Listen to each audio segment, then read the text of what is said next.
We begin with that breaking headline today. A Michigan doctor sentenced, being called a monster.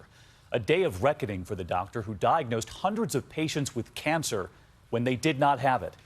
Outside the court, the tears and anger. He lied to so many patients, giving many of them extensive chemotherapy, which then made them sick. So many of those families today coming face to face with the doctor as he was sentenced to 45 years behind bars. And you're about to hear what the doctor said to those families. ABC's Ron Claiborne leads us off. Judgment Day for the doctor who caused so much pain.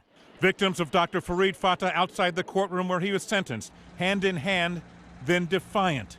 45 years for the lives that he took. It just wasn't enough.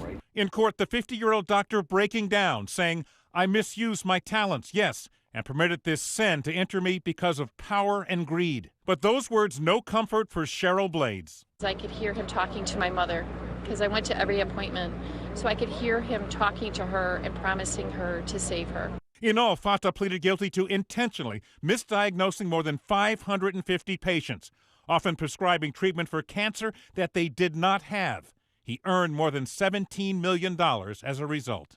Dr. Fatah pounced on every opportunity to use a patient's body as a profit center. One of the patients, 53-year-old Monica Flagg. Stressful. It was extremely emotional. In 2013, Dr. Fatah told her she had cancer. He finally said, "It is no longer smoldering. You have full-blown cancer." She later learned from another doctor she was perfectly healthy. I did one chemo treatment. The others did so many that